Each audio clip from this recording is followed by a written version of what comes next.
Bonjour à tous et bienvenue pour ce dernier après-midi de conférence qu'on va clore avec Marques, avec Emmanuelle Olivier Paul, qui est donc directrice associée du groupe, qui est venue avec 3 clients, donc FIC, Laetitia Barré, qui est donc directrice du marketing, Claire Lucas, qui est de chez Odigo et qui, elle, est aussi directrice du marketing, et enfin Arnaud Cavé, qui lui est de Chiamo, qui est directeur marketing et produits.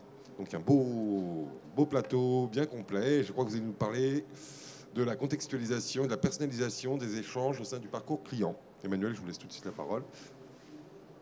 Merci. Bonjour à tous. Donc, la session va être en 2 temps. Il y a 10 petites minutes, je dirais, de notre côté pour introduire avec quelques données clés qui sont le retour de professionnels du marketing, de la vente, de la relation client et du digital qu'on interroge, qu'on a interrogé récemment en mars. Je vous expliquerai en 2 mots en fait par rapport à Marques, notre rôle. Et puis ensuite, moi, je vais bien sûr m'installer avec mes invités pour échanger, et on aura 3 grands thèmes en fait sur lesquels on va débattre, et ils vont vous restituer eux leur vue, leur retour d'expérience aussi avec leurs clients. C'est surtout ce qui est important, c'est de savoir comment en fait chez leurs clients ça se passe et comment justement ils répondent à ces enjeux de contextualisation et de personnalisation au sein du parcours client. Donc juste donc là, le rappel effectivement de l'agenda, donc quelques données de cadrage venant de Marques by Exegis. Marques by Exegis est un cabinet d'études stratégiques et de prospective dédié au numérique. On analyse les approches et les stratégies de modernisation et de transformation avec le digital des entreprises et aussi des administrations françaises. Il ne faut pas les oublier. Même sur ce thème-là, elles sont concernées. Et puis aussi, bien entendu, en tant que cabinet d'analystes, nous suivons tout l'écosystème des prestataires qui vont délivrer des solutions, accompagner des entreprises et des administrations sur ces sujets.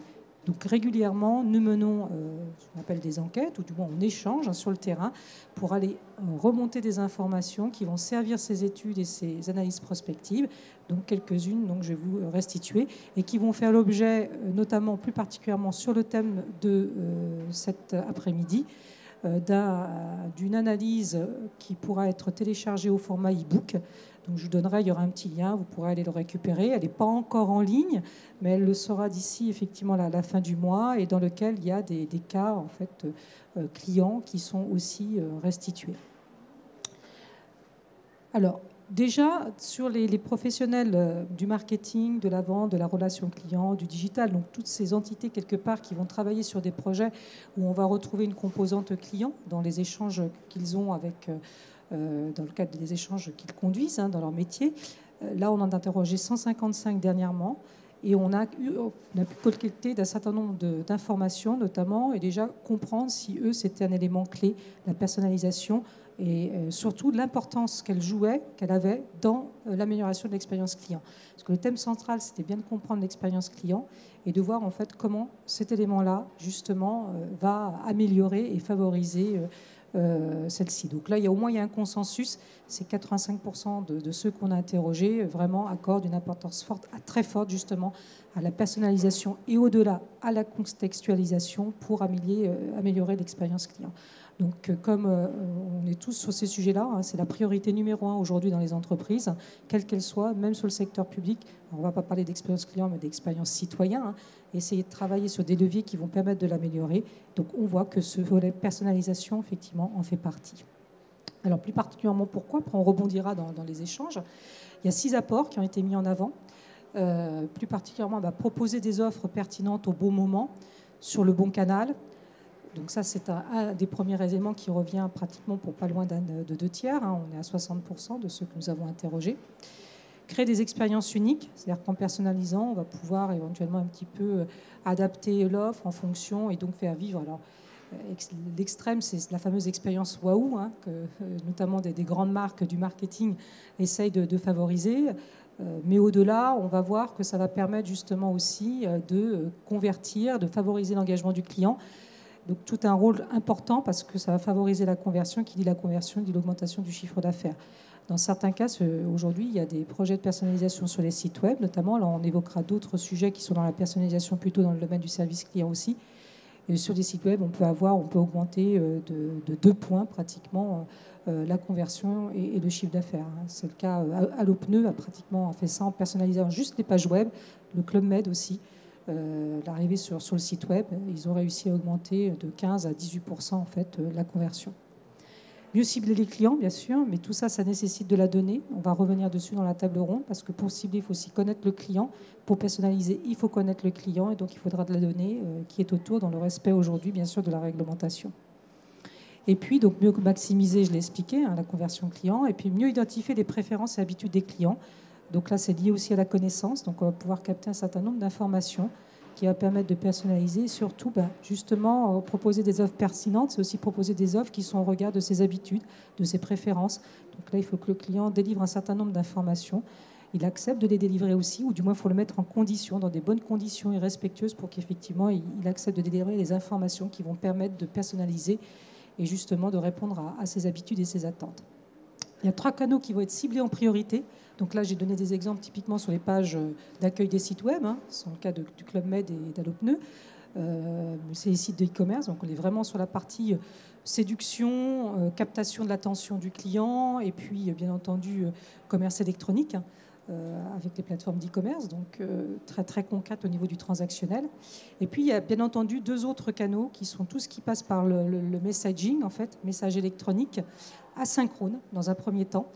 Donc tous les messages mail et on va sur toute la chaîne du parcours client, que ce soit en amont jusqu'après dans les échanges, dans du support client, on va retrouver le mail est très très fortement présent.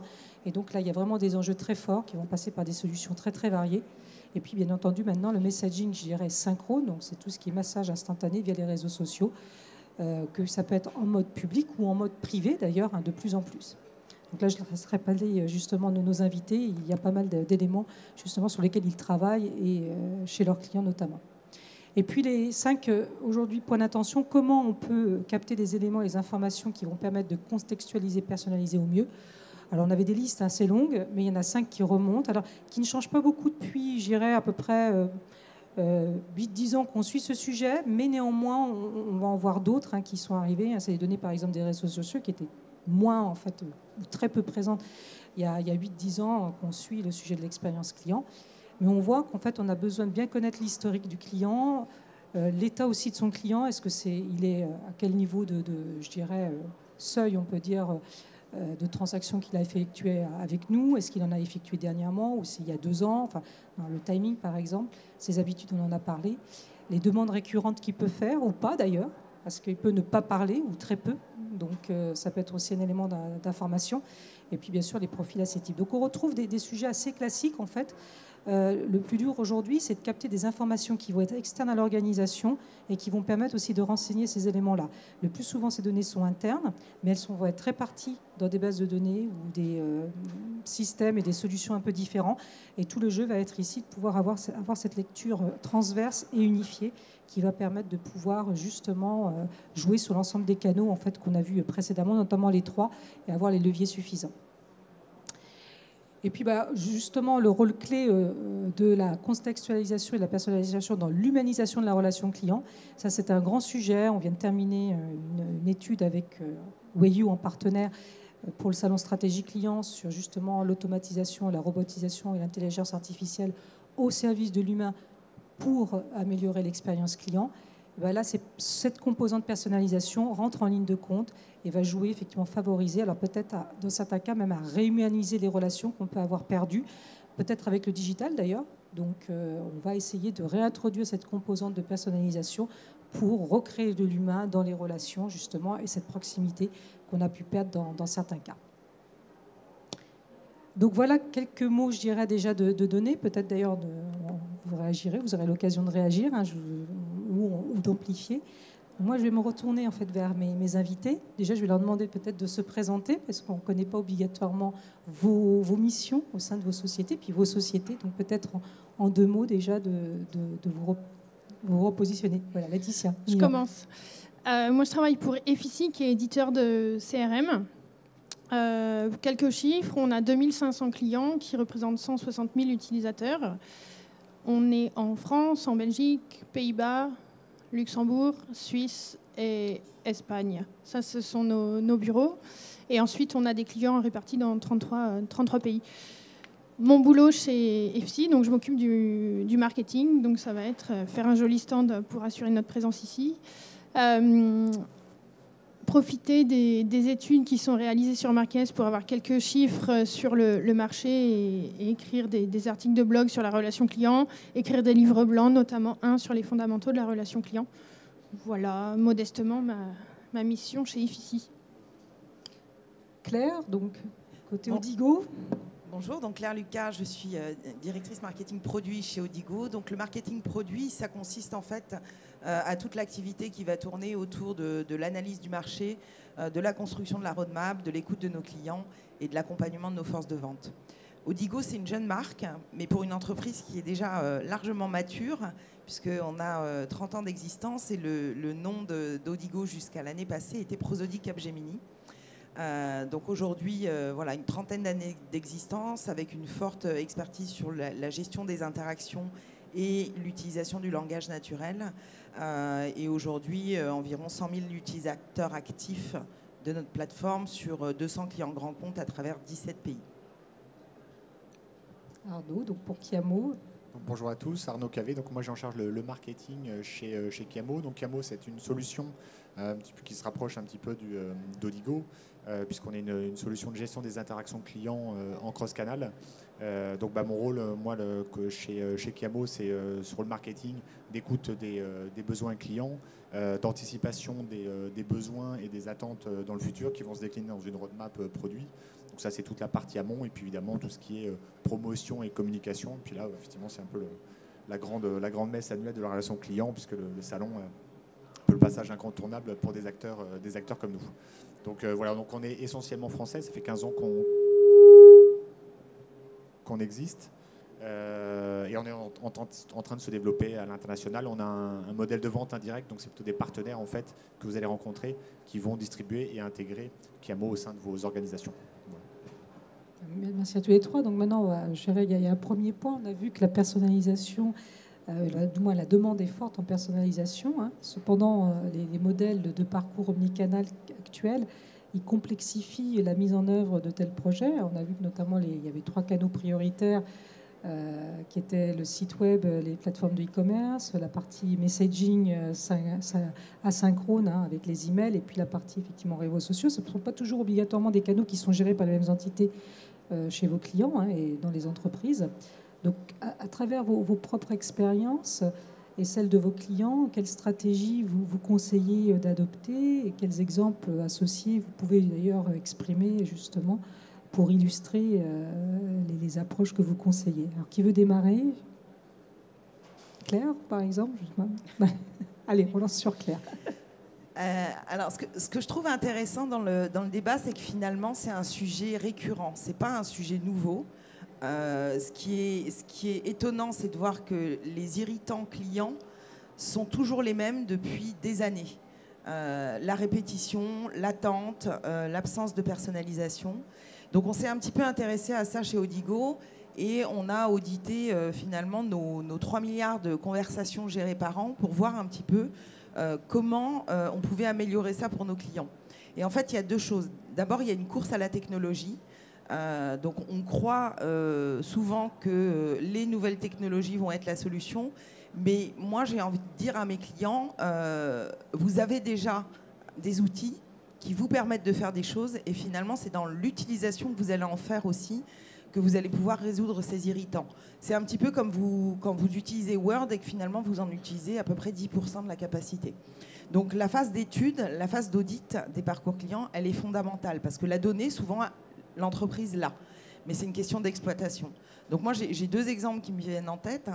On a un client qui avait un fort taux d'abandon des appels et qui se disait comment est-ce que je peux résoudre ça? C'était pour un service après-vente.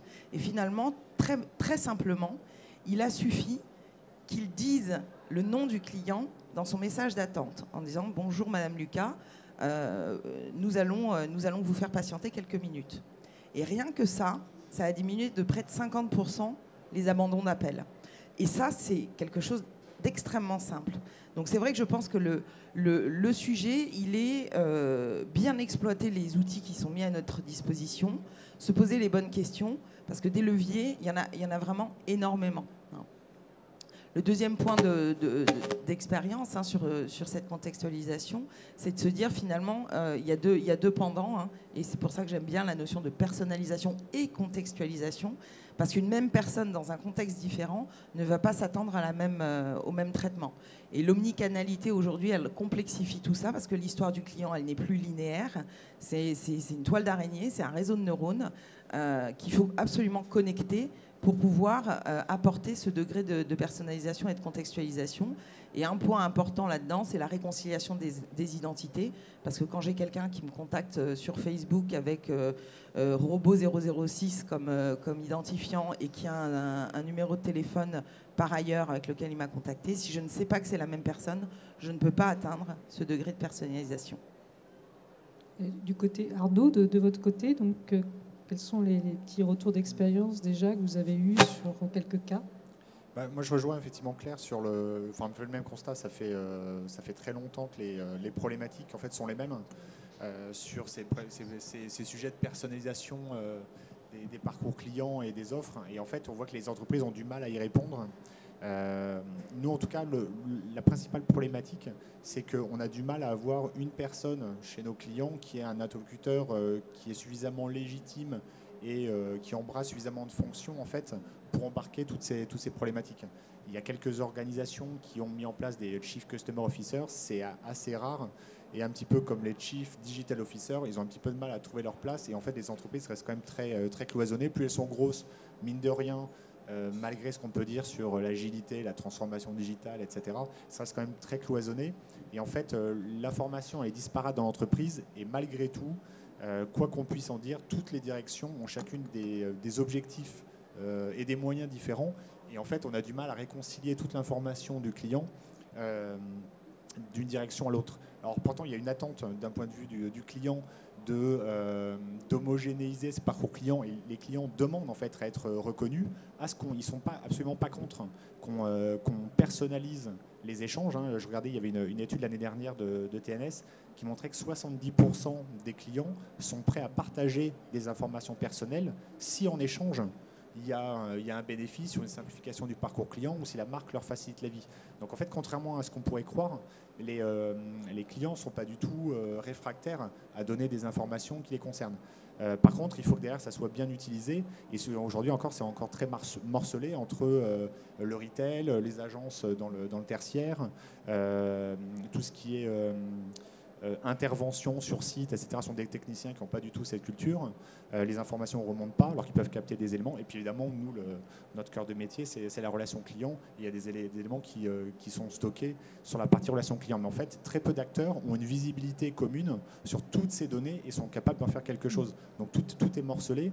Or, en fait, il y a assez peu d'entreprises qui sont capables de mettre en place une stratégie avec le client au centre, et on aligne absolument tout le monde, et ça c'est compliqué pour les entreprises, en fait, de dire il y a une problématique, le client, il faut capter cette information, il faut la partager, ça veut dire qu'il faut que tout le monde ait les mêmes outils, tout le monde ait les mêmes objectifs, soit formé sur les outils et sur les process, et en fait ça c'est assez compliqué, et du coup finalement le client se retrouve encore avec des silos, il ne comprend pas qu'on ne lui parle pas de la même manière d'un département, d'un interlocuteur à l'autre, alors qu'en fait pour un client il s'adresse à une marque, et en fait il s'adresse à une marque unique et pas à la direction client d'un côté, à un vendeur de l'autre, et puis sur un problème technique avec un technicien. On va revenir sur cet enjeu en fait de la donnée. Donc là, il y a un aspect qui est organisation qu'on revoit, qui transparaît aussi avec Claire. Et c'est vrai que nous aussi, sur les études, on suit cette notion de silo, est toujours très présente. Donc il y a un travail à faire en fait sur les organisations, toujours d'avoir cette vue un peu plus transversale. On ne peut pas aller vers la personnalisation sans travailler aussi sur cet aspect un peu plus organisationnel. Peut-être que ça arrivera d'ailleurs aussi avec les Chief Data Officers, mais pour l'instant, ils ont eu d'autres fonctions. Enfin, du moins, nous, on les perçoit sur d'autres sujets. Côté justement transversal, peut-être des expériences, parce que vous savez, on est au cœur du sujet. Voilà, chez FICI, c'est un peu, voilà, vous êtes sur le CRM, la partie CRM. Donc, vos clients, quand ils l'utilisent et qu'ils veulent justement lancer des opérations de personnalisation, c'est quoi plus particulièrement aujourd'hui ce qui ressort en fait?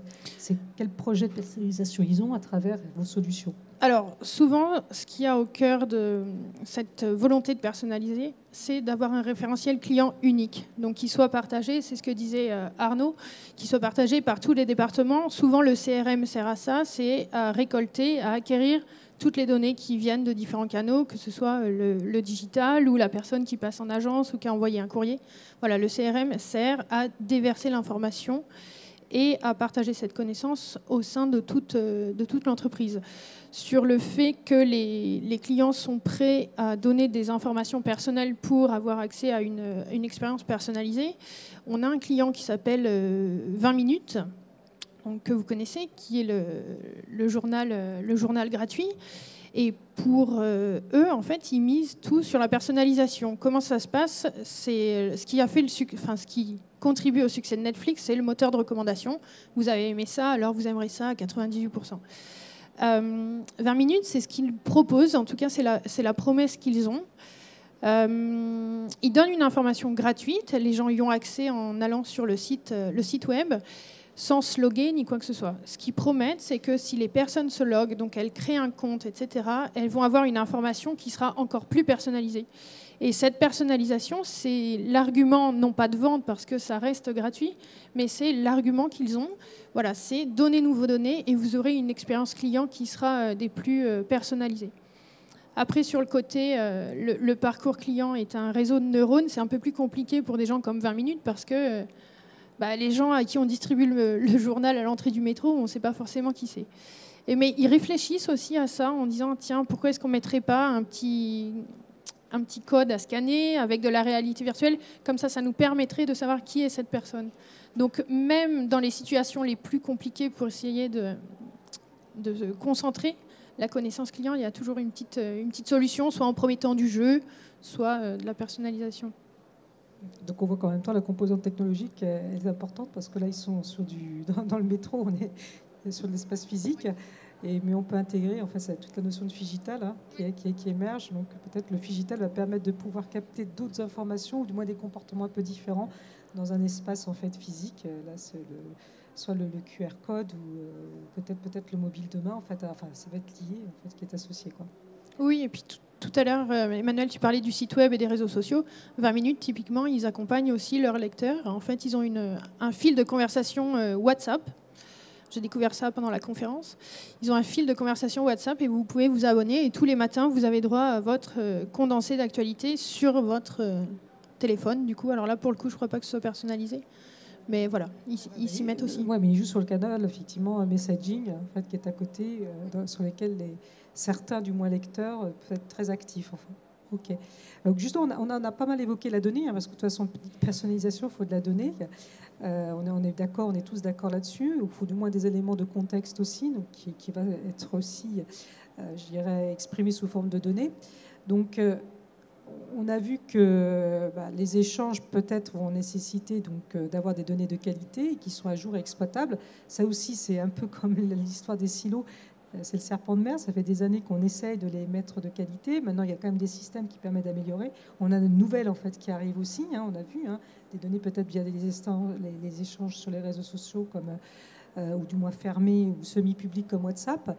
Donc, quelles sont celles en fait, que vos clients plus particulièrement utilisent aujourd'hui dans le cadre des projets que vous conduisez avec eux? Et comment ils les captent? Donc, on en a eu déjà quelques exemples, là, par exemple, là, avec 20 minutes. Ils les mettent à jour aussi, parce que c'est un vrai enjeu, c'est pas tout de les capter. Il y en a peut-être qui sont éphémères, donc on ne va pas conserver, d'autres peut-être qu'il va falloir vivre. Donc, tous ces sujets autour de la donnée, puis après, on verra un petit peu les enjeux aussi en regard. Parce que c'est vrai qu'aujourd'hui, on a aussi d'autres enjeux qui sont un peu plus réglementaires. Donc, ce sera peut-être la deuxième partie de la question. Peut-être, oui, peut-être, ouais. Laetitia va reprendre. Comment on fait 20 minutes, justement, là, on a parlé déjà, mais est-ce qu'il y a d'autres capteurs? Comment il les traite, il les enrichit? Voilà, alors, le process. Justement, quelles données sont utiles? C'est une question que les entreprises ne se posent pas assez souvent. En fait, ils ont tendance à, avoir recours à l'infobésité. Donc, c'est toute l'information que je peux avoir, je la prends. Et puis, peu importe si je m'en servirai demain. Alors, la donne est un peu modifiée avec le RGPD, avec le principe du privacy by design, où là, on ne doit récolter que la donnée dont je vais me servir, sous peine d'être hors la loi. Donc ça, c'est une chose. Donc, ce sont des données qu'on a en interne. Il y a aussi des données qu'on peut capter qui viennent de l'externe pour rester dans le monde de la presse, par exemple, de la payante, cette fois, pour savoir quel kiosque je dois provisionner Donc c'est une question d'habitude. Donc c'est un kiosque qui est en sortie de métro, donc il y a du passage. Mais en données externes, la météo en fait a aussi son rôle à jouer sur la vente de journaux. Donc quelles données sont utiles? Donc c'est des données qui sont sur mes clients, mais pas que. Parfois la météo peut aussi servir à améliorer le business. Et comment ils intègrent la partie météo justement aujourd'hui dans vos solutions? C'est eux qui ils utilisent d'autres qui viennent se plugger, d'autres solutions, c'est-à-dire pour alors oui, ça se passe voilà, vous-même en fait, ça peut être des écosystèmes justement en fait, sur lesquels avec... Non, en fait après c'est juste se plugger sur un système d'information. Il y a Météo France qui vend des bulletins comme ça et voilà. Et donc ils automatisent certaines campagnes en disant voilà il fait beau donc je sais que non là on parle d'approvisionnement de stock en fait. Donc oui. Suivant le temps qu'il fera demain, s'il fait beau, on prévoit plus de stock et puis à ce moment-là on gère on pondère en fait la quantité de journaux qui sera livré sur le kiosque en question. Donc ils ont un petit algorithme derrière en fait qui calcule ça, qui va en fait générer l'alerte suffisante pour envoyer. C'est ça. Ok, très bien. Alors côté plus relation client, comment ça se passe, Claire? Vous voulez je pense des éléments justement qui sont propres. Pour moi, il y a 3 temps. Il y a le temps de la collecte, en effet. Et là, je rejoins complètement mes collègues. Je pense qu'on a connu des mois et une année passée assez chamboulante par rapport à la donnée. Alors, RGPD, mais il y a aussi eu les scandales Facebook. Enfin, je pense qu'il y a un contexte qui a fait prendre conscience aux clients de la valeur de la donnée, ce qu'ils n'avaient pas. Donc, de ce fait-là, il est devenu à la fois un peu parano et très intéressé. Très intéressé parce que cette valeur, il est conscient qu'il peut la monnayer avec la marque. Et donc, c'est en effet comment la marque va acheter cette donnée en lui proposant des choses. Donc ça, c'est vraiment cette phase de collecte. Vos clients le sentent, en fait, ils vont le remonter? Tout à fait. D'accord. Ouais, tout à fait. Donc, c'est une réflexion qui est un peu nouvelle parce que à l'ère du marketing de la donnée, ça devient une denrée rare, qui a beaucoup de valeur. Donc, c'est des questions qui se posaient beaucoup moins avant, de savoir finalement comment je vais faire pour avoir l'info dont j'ai besoin pour personnaliser mes parcours clients. Après, je pense qu'il n'y a pas de liste en fait de données. Il y a une liste qui est infinie et qui va vraiment correspondre à l'utilisation qui va en être faite. Comme disait Laetitia, c'est vraiment de quelles données j'ai besoin à ce moment-là pour contextualiser au mieux. Et la donnée, elle peut être très variée, interne, externe. L'entreprise en a beaucoup. Donc pour moi, le temps 2, c'est comment on la stocke et comment on l'organise. Et là, on est dans le domaine du CRM. Et le temps 3, c'est comment on l'exploite. C'est-à-dire, parce que de la donnée, il y en a partout. Et même si elle est stockée au même endroit, c'est comment je vais l'extraire et comment je vais l'exploiter pour qu'elle serve les intérêts de mon client, mais qu'elle serve aussi les intérêts de l'entreprise. Donc voilà, après, il y a en effet dans le domaine de la gestion des parcours clients et de la gestion des interactions, des avancées intéressantes sur tout ce qui est contextualisation qui va consister, c'est exactement, à croiser des données. Parce que ce n'est pas une seule donnée. Donc, par exemple, nous, on a un client bancaire qui est capable d'aller croiser l'historique des interactions de son client, qui il est, son identité par rapport à la marque, mais également ce qui lui est arrivé récemment. Et de ce fait-là, ce même client, s'il a appelé 3 fois dans les 2 dernières semaines parce qu'il avait perdu sa carte bleue, on est capable de proactivement proposer un parcours vraiment spécifique. C'est vraiment du routage contextuel qui est proposé.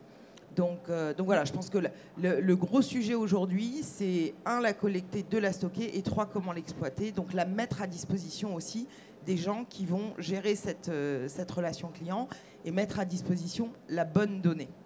Et sur le routage contextuel, c'est intéressant parce que ça veut dire qu'en fonction qu'il y a un certain nombre d'algorithmes, là on voit il y a 3 dimensions, 3 types de données là, que vous avez exprimées dans le cas de votre client bancaire. Oui. Et qui font qu'à un moment donné, on va l'orienter vers un agent ou un conseiller en fait, qui est plus à même de pouvoir répondre. Donc du moins, après avoir une relation, je dirais, de proximité peut-être, différente de ce qu'il aurait eu si ça n'avait pas été effectivement effectif. Il y a d'autres cas un petit peu sur cette notion de routage intelligent en fait, ou contextuel, en fait. J'appelle ça routage intelligent aussi, mais ouais, chez vos clients, c'est le début, ça démarre? Non, ça commence à être bien acquis dans la mesure où ça optimise quand même énormément et le parcours client et la charge interne de traitement des interactions. Et elle va se jouer pas seulement avec l'agent, elle va aussi se jouer sur quel est l'outil que je propose. Alors, est-ce que j'envoie vers un agent et quel agent? Ou alors, est-ce que c'est un parcours que je peux proposer en self-service? Est-ce que c'est un parcours sur lequel je peux proposer du bot? Enfin, voilà, il y a tout un tas de dimensions qui vont permettre d'atteindre une efficacité bien supérieure qui est au service de la marque comme du client. Merci. Et du côté, Arnaud, de votre côté, parce que c'est vrai que vous êtes un petit peu sur des marchés en fait, similaires sur la partie interaction, justement, les données, il y a quand même des données un petit peu de référence qui sont, alors Claire dit non, elles sont nombreuses, mais on voit quand même là, ici, dans certains cas, on va aller les capter certaines d'entre elles, hein, même dans le cas aussi de Laetitia. Vous, chez vos clients, ils travaillent dessus ou comment ça se passe en fait? Qu'est-ce que vous ressentez, vous voyez parmi ceux qui vous viennent en fait en tête les plus percutants? En fait, je pense que ce qu'on aperçoit, les entreprises qui réussissent le mieux sont celles qui arrivent vraiment à mettre tout le monde d'équerre en fait dans l'entreprise aux directions pour travailler ensemble. Je prendrai 2 exemples, enfin 3. Un, c'est un client qu'on a en commun parce que c'est un projet qu'on avait fait avec Idyll à l'époque. Parce qu'on a un client commun qui est Carrefour. Donc, juste pour précision, en fait, Idyll, c'est Effici, il y a eu une fusion de... Idyll a fusionné avec Effici l'année dernière, au printemps dernier. Donc c'est pour ça que quand Arnaud parle d'Idyll, il me regarde. Oui, c'est pour ça. Et donc on a un client commun qui est Carrefour. Et en fait, on s'aperçoit que donc Yabo équipe toutes les agences bancaires de Carrefour. En fait, l'information n'est pas exploitée, donc elle va dans le CRM. Donc, un très bon CRM. Renseigner, un excellent CRM, effectivement, les informations sont captées par les agents, mais en fait, elles sont complètement cloisonnées dans les équipes Carrefour Banque. Or, il y a plein d'entités, Carrefour Voyage, évidemment la grande distribution. C'est-à-dire que moi, si je suis Carrefour Banque, en fait, si je me présente à l'accueil d'une grande surface parce que j'ai un problème avec ma carte de fidélité, en fait, la personne à l'accueil ne va pas me reconnaître en tant que client important ou pas. Donc, au sein de la même entreprise, même si l'agence bancaire elle est juste en face dans l'allée commerciale, en fait, l'information est cloisonnée et la personne ne sait pas quel traitement elle doit me réserver, je dirais. Et donc, celles qui s'en sortent le mieux, on voit aujourd'hui, il y a quelques stratégies qui commencent à se mettre en place et qui ne sont pas le côté assurance ou mutuelle, parce qu'en fait, les personnes qui qui sont au service client et en agence, en fait, c'est pas trop compliqué, en tout cas pour ces types d'acteurs, de leur donner les mêmes outils. Donc évidemment une base client commune et surtout les mêmes outils, le même CRM, les mêmes bases de connaissances, la possibilité pour chacun de renseigner des informations à chaque touchpoint. Et en fait, du coup, ils peuvent partager des informations entre terrain, client, côté business, je dirais, le travail en agence. On a aussi des populations qui sont plus jeunes et un peu moins réfractaires à ce type d'outils. Et puis, du coup, les personnes qui travaillent sur les plateaux de relations clients aussi ont les mêmes infos. Donc là, il y a des choses qui sont intéressantes, qui sont faites pour avoir un parcours client un peu plus sans couture, pardon. Mais je pense surtout que la problématique aujourd'hui des entreprises, c'est que, parce que c'était votre première question, quelles sont les données, les informations les plus utiles, c'est qu'en fait, elles considèrent que ce qui est le plus utile et qui a le plus de valeur, c'est ce qui va permettre de vendre. Donc du coup, on est beaucoup dans le court terme. Je ne sais plus qui parlait de le cas de la carte bleue volée avec l'assurance. Enfin, on essaie vraiment de rebondir dès qu'il y a un petit incident où je peux vendre un produit ou un service, je vais me dépêcher de vendre parce qu'il y a une grosse pression commerciale. Et moi, je pense plutôt que les entreprises qui vont le mieux s'en tirer, c'est celles qui ont une patience et capables d'instaurer une vraie relation sur le long terme, je dirais un peu désintéressées, et qui vont réussir à capitaliser l'information en dehors du propre parcours client commercial pour pouvoir construire sur le long terme. On a un client qui s'appelle Maison du Monde, dont vous connaissez Maison du Monde, ils commercialisent du mobilier pour la maison. Et donc, ils vont ouvrir là, dans quelques jours ou quelques semaines, un hôtel à Nantes. Et en fait, alors, il va évidemment être meublé avec des produits Maison du Monde, mais c'est aussi un moyen pour eux de récolter de l'information sur les usages, sur est-ce que les gens sont satisfaits de tel ou tel produit. Et c'est une information beaucoup plus souple et plus douce tous en tout cas acquérir, d'avoir des feedbacks sur les usages, on va dire, et sur l'appropriation des clients par rapport à ces produits, la literie, le mobilier, etc. Et c'est un moyen intelligent de récupérer des informations pour savoir qu'est-ce qui va plaire ensuite en point de vente et qu'est-ce que je vais pouvoir mettre en avant. Et donc ça veut dire quoi? Ça veut dire qu'ils sont sortis de leur parcours client traditionnel, de leur métier traditionnel, et se mettent en position d'aller chercher de l'information ailleurs que leur point de vente et leur métier traditionnel de retailer. Donc là, c'est un petit peu en synthèse. Il y a toujours un axe sur l'organisation. Donc il y a peut-être je ne sais pas si vous travaillez avec des partenaires qui vont aider et accompagner pour peut-être avoir cette vue transversale. On l'a évoqué au tout début. Et pouvoir être un peu le monsieur ou la madame coordinatrice en fait en interne, avec justement des données qui sont peut-être résidentes, d'autres pas dans le système d'information, et qui vont faire sens en fait et repenser derrière à travers ça aussi le parcours client. Ça, c'est un point, on l'a retrouvé un peu en filigrane, c'est-à-dire que si on veut personnaliser aussi, donc on a cette donnée qu'il faut aller capter, mais si le parcours client reste tel que celui-ci qu'on a jusqu'ici, ça va peut-être pas effectivement être optimal. Il va falloir retravailler. Alors peut-être que là, oui, je voulais dire quelque chose en fait sur cette notion de parcours client, peut-être à revoir, qui permette justement de capter cette information et donc du coup arriver vers plus de personnalisation. Est-ce que c'est ça un petit peu sur lequel il faut réfléchir? En fait, je pense qu'il y a un point que vous avez évoqué qui est important, que la donnée, c'est périssable. Et que du coup, nos clients, en effet, repensent leur parcours pour avoir une récurrence. Alors, on parle beaucoup dans nos métiers de gestion des interactions et de relations clients de contact entrant, quand le client contacte la marque. Mais pour créer cette récurrence, la marque, de plus en plus, elle lie finalement le contact entrant avec ses campagnes sortantes de façon à créer une histoire continue avec le client, parce que quand bien même on a de la donnée et on l'exploite, si cette donnée n'est plus valable, elle met tout en l'air.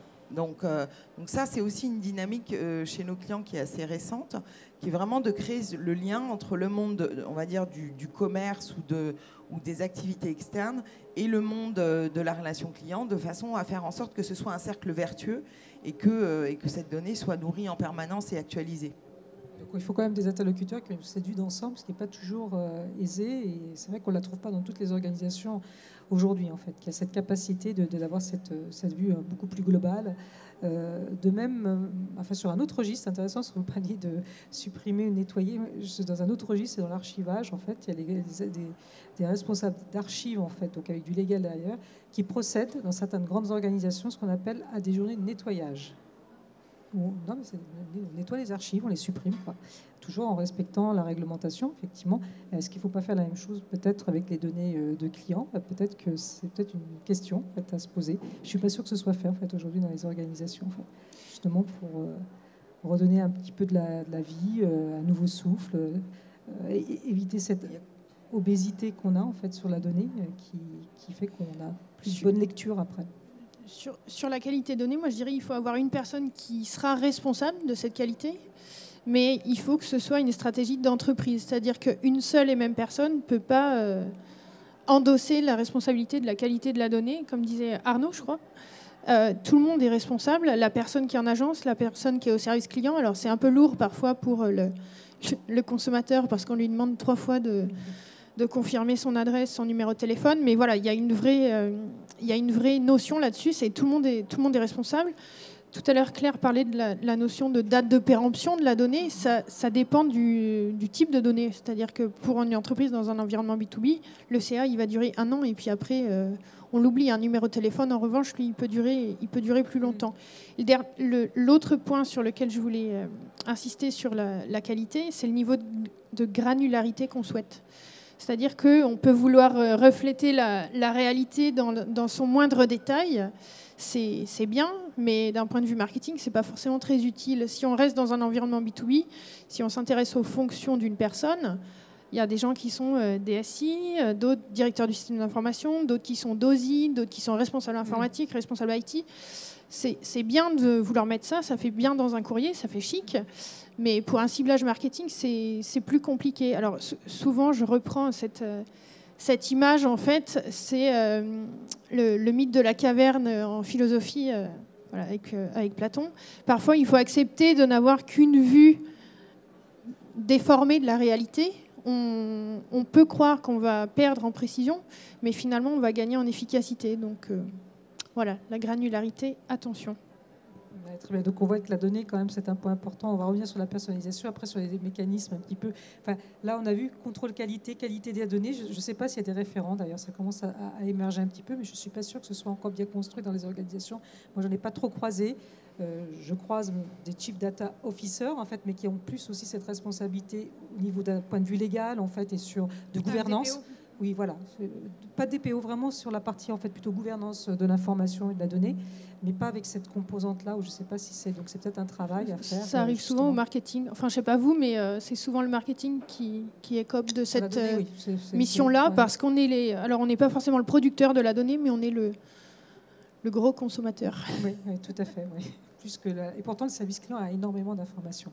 Ça, je le sais, qui sont, enfin, quand on le vit au quotidien, on sait qu'on donne presque plus parfois sur des choses en fait sensibles et émotionnelles au service client que peut-être dans des fonctions en fait plus marketing. Alors pour terminer, parce qu'il y a quand même aujourd'hui, on ne peut pas faire sans de la techno et puis des technologies qui vont de plus en plus vite, j'allais dire, et dont on parle beaucoup, qui ont plus ou moins de résultats aujourd'hui ou qui sont embryonnaires. Donc, il y a justement des approches qui vont être prédictives. Hein. On a parlé tout à l'heure de la météo, on est un petit peu dans cette épure-là. Donc, c'est déjà une première étape, c'est-à-dire qu'on va intégrer la donnée, puis on va dire, alors après la prédiction, c'est de dire, voilà, sur les 6 derniers mois, on a eu tel... Donc, on peut présupposer que il va y avoir peut-être plus de journaux en ce jour-là ou cette semaine-là par rapport à l'historique. Donc, est-ce qu'il y a de la programmatique? On a vu, on peut automatiser, programmer en fait des campagnes après, en fait, ou des opérations dans le routage intelligent. Hein. Ça peut être, on va aussi faire appel à des petits robots en fait qui vont guider, hein, qui vont orienter en fonction des échanges qui ont lieu. Alors, justement, sur ce sujet un peu plus technologique, est-ce que si chacun d'entre vous avait un exemple dernièrement qui intègre cette composante programmatique, intelligence artificielle? Alors là, on va sur l'étape d'après, parce qu'avec des mécanismes auto-apprenants, mais peut-être, pourquoi pas, vous avez déjà peut-être des clients qui ont embrayé le pas là-dessus. Est-ce que chacun d'entre vous, vous pouvez justement sur le thème aujourd'hui de la personnalisation et qui est en lien avec la personnalisation, on est bien d'accord, hein, qui vous dit tiens, ça c'est quelque chose de bien, ça m'a fait tilt, alors client ou peut-être prospect, hein, sur lequel qui veut démarrer, Arnaud, de votre côté? Moi je suis très prudent par rapport à tout ce qui se dit et ce qui se fait sur l'intelligence artificielle et le machine learning. Ma profonde conviction, mais c'est vraiment, ça n'engage que moi, je ne parle même pas là au nom de mon entreprise, c'est que je suis très très méfiant et aujourd'hui j'ai rien vu vraiment de convaincant qui existe. Sans aller jusqu'à l'intelligence artificielle, il peut y avoir la première étape de robotisation, hein, de processus par exemple, d'algorithmie, de programmatique en fait. Oui, mais pour moi, ce qu'on voit sur la robotisation, c'est simplement d'automatiser des process qu'on a déjà identifiés et qu'on connaît, donc il n'y a rien de vraiment sorcier. On le fait, hein. Évidemment, on vient sur notre site web, on vous reconnaît, on va vous donner accès à des contenus marketing dont on pense qu'ils peuvent vous intéresser, on récupère de l'information, c'est ensuite qu'on programme des campagnes d'emailing et ainsi de suite. Donc ça, on a simplement industrialisé et automatisé des actions qui étaient manuelles. Donc c'est un premier pas. Là, c'est sur la partie B2B. Après, côté grand public, c'est quand même assez compliqué, même tout ce qu'on voit aussi sur les bots. Et c'est pour ça que je pense que à mon avis, on n'a pas encore atteint ce moment charnière où on saura si cette techno va vraiment apporter quelque chose, va décoller ou va finalement disparaître. Vous n'avez pas vu en fait quelque chose qui... Non, on n'ira pas sur ce terrain parce que c'est vraiment un métier, une expertise très compliquée. Évidemment, on pourra interfacer Chiamo avec des acteurs qui font du bot, mais on ne va pas aller sur ces compétences parce qu'on le laisse à des spécialistes. Mais honnêtement, sur tous nos clients, je crois qu'il y a eu une tentative un petit peu pour regarder ces sujets-là, d'automatisation de la relation client avec des bots. Et finalement, ils ne s'en sont pas sortis avec l'éditeur parce qu'en fait, la base de connaissances n'était pas suffisamment à jour. Elle n'était même pas le niveau d'une FAQ, en fait. Voilà. Donc, on va voir. Mais pour l'instant, moi, je ne suis pas convaincu, en tout cas, parce que, encore une fois, j'ai vraiment peur que ça soit trop court terme en fait du point de vue du client, qui a une connotation trop commerciale. L'intérêt pour les entreprises, évidemment, on voit bien, c'est de baisser les coûts. Et j'ai vraiment peur que ça se fasse au détriment. Là, c'est un autre sujet. Là, j'étais vraiment en lien avec la personnalisation, donc pas sur l'automatisation de tâches, mais de dire, voilà, je vous donne un exemple. Moi, je sais qu'aujourd'hui, dans les outils de messagerie asynchrone, vous avez un mail qui arrive, vous l'avez référencé et il vous met déjà bonjour avec le prénom parce qu'il sait qu'il y a le prénom, donc il vous facilite en fait le travail. Ça, c'est de l'intelligence artificielle et de l'automatisation, et donc ça peut être personnalisé. Donc, par exemple, le chargé de clientèle dans une agence bancaire, qui doit faire un mail sur un client, et ben hop, ça va le faciliter. Et en même temps, il va déjà avoir des éléments de pré-personnalisation qui sont suggérés en fait. Donc il n'y a pas à faire de faute, par exemple, sur le prénom, parce que le prénom va être saisi et parce qu'il est très bien saisi dans la base. Donc on commence à avoir, par exemple, des sujets, alors c'est un petit niveau, hein, et là, qui font appel à de l'intelligence artificielle typiquement, parce que là, c'est complètement auto-apprenant avec même après, qui vous suggère en fait du message, qui peut être lié à de la personnalisation. Donc, c'était ces sujets liés, pas sur la partie bot en fait automatique. Que mais vous ça, avez je ne sais pas ce que mes collègues pourront en dire, mais c'est pas très nouveau, c'est celle de personnalisation. Enfin, on faisait même pour les plus vieux d'entre nous, on faisait du repiquage sur le marketing direct pour envoyer des courriers. On importait déjà des fichiers clients et déjà forcément les formules de politesse s'adaptaient avec le nom, enfin le prénom. Donc ça, pour moi c'est pas vraiment. Mais là je suis pas dans une campagne d'emailing, je suis sur le temps réel pratiquement. C'est ça la différence. C'est pas très compliqué à faire. Et pour moi ça c'est des éléments qu'on fait déjà depuis pas mal de temps. Là, on pourrait avoir typiquement dans un chat, en fait, c'est la même configuration, et là, on est sur du temps réel, donc c'est ce qui est un petit peu nouveau quand même. Enfin, donc, je ne sais pas clair, en fait, peut-être les exemples. Pour moi, c'est ça la différence, c'est que l'IA, alors l'IA, on en a fait ça a fait couler beaucoup d'encre et ça s'est beaucoup matérialisé sur les bots. Mais finalement, l'IA, c'est pas un produit, c'est une techno, c'est une puissance de calcul. Et pour moi, ce qu'elle apporte en effet, je vous rejoins complètement, c'est que finalement, ce qu'on faisait a posteriori, on est capable aujourd'hui de le faire de plus en plus en temps réel. Donc il y a cette puissance d'analyse qui va faire le calcul de façon très efficiente et permettre en temps réel de personnaliser. Alors avant, on était dans des approches cadencées, on collectait de la donnée, on l'analysait, on s'en servait, on la réinjectait. Aujourd'hui, tout ça, c'est finalement le délai qui est réduit et qui permet d'être très proactif. Ce que ça apporte, en effet, en termes de relations clients, c'est tout ce qu'on va apporter à l'agent aussi. Hein. C'est vraiment l'agent augmenté, l'usage de l'intelligence artificielle pour l'aider dans l'accomplissement de ses tâches, lui pousser de l'information en temps réel qui soit la plus pertinente possible. Ça va être aussi l'aider dans ce qu'on appelle le next best action. Hein. C'est vraiment la prise de décision qui est raccourcie et qui est optimisée. Donc voilà, je pense je rejoins Arnaud sur le fait que, alors on en parle beaucoup et derrière il y a comment on la met concrètement en œuvre et on n'est qu'au début de l'histoire. Donc ce qui est important, c'est de bien choisir l'endroit où on va l'exploiter et la mettre en œuvre, parce que je suis comme Arnaud, hein, on a fait beaucoup de POC avec des clients sur des bots, et puis au final, si on ne se pose pas les bonnes questions au départ, ça fait un effet plouf. Et ce qui est hyper important, c'est que finalement, c'est pas une solution magique. C'est-à-dire que mettre en place un bot ou utiliser l'intelligence artificielle, ça demande énormément de boulot, parce que il faut bien choisir là où on la met, il faut avoir la donnée, il faut voilà, c'est un gros sujet. Voilà. Donc encore un petit peu tous les deux de l'expectative construisons progressivement. Alors là, c'est la partie vraiment IA, mais après il y a d'autres étapes, on l'a vu, qui peuvent te permettre en fait sans aller jusque là. Je sais que côté FICI, vous aviez, alors vous c'est plus dans la partie les collaborateurs qui vont utiliser le CRM en fait, donc qui vont enrichir.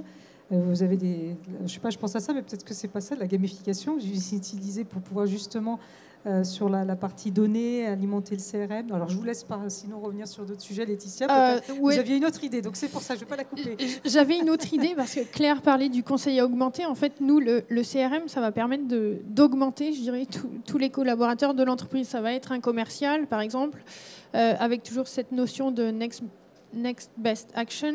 Voilà, ça va être de lui dire voilà, je serai toi, il y a ça et ça, telle et telle condition qui sont réunies, je serai toi, je ferai ça. Et l'arrivée de l'IA, en fait, ça va permettre de changer manière de traiter. Donc on va passer d'un traitement processé qui était s'il clique sur A, alors B, s'il ne clique pas sur A, alors C. Donc ça fait le boulot, hein, c'est l'automatisation. Donc là, il n'y a pas d'IA là-dedans. Mais on a une donnée tellement grande et tellement importante qu'un cerveau humain ne peut pas embrasser toutes les situations possibles. Et c'est là que l'IA va intervenir. Voilà, c'est dans l'évaluation permanente en fait, de toutes ces situations-là. Jusqu'à justement à des principes qui vont aider à la personnalisation, puisque tout ça, voilà, on manipule beaucoup de données, un volume, c'est très important. Dans des autres de plus en plus courts, on faut tous ces là où il y a des mécanismes. Alors, j'irai à base d'IA, mais il y en a d'autres qui ne sont pas nécessairement, qui ne vont pas jusqu'à l'IA, mais ça peut être la partie analyse prédictive, c'est-à-dire analyse et systèmes d'analyse qui ne sont pas encore justement orientés vers l'IA, qui peuvent aider. Donc, on est plutôt au début en fait, de quelque chose, d'une nouvelle ère sur lequel il y a des réflexions qu'il faut commencer à regarder et aller un petit peu plus loin avec toutes les mesures qu'il faut prendre associées. Un dernier mot peut-être, Claire. On revient à la donnée, parce que sans données, il n'y a pas d'IA. Ça, c'est sûr. Sans données de qualité, il n'y a pas d'IA. Ça, on est tous d'accord en fait, autour de ce sujet-là. On va peut-être laisser une partie, en fait, voilà, c'est fini. Il n'y a plus du tout... Bon, alors, il y a peut-être quand même, s'il y a des questions dans l'Assemblée. Non, je suis désolé, vous pouvez continuer, comme je vous le disais, les débats informels, parce qu'il n'y a personne derrière, mais je suis obligé de couper. D'accord. Vous êtes obligé de couper, donc la salle est... Voilà, il y a une autre session, c'est ça? Non, mais je dois couper. Bon, donc écoutez, si vous avez des questions et des réponses, on va se retrouver là. On peut le faire, mais pas dans la salle, à ce que j'ai compris. Assis dans la salle, mais on doit couper voilà, la session. Donc vous venez vers nous, on pose les micros. Et puis, écoutez, de toute façon, vous êtes à la disposition des personnes qui sont ici présentes. Donc n'hésitez pas. On se retrouve là, donc à côté. Merci beaucoup. Je pense que vous pouvez les applaudir bien fort.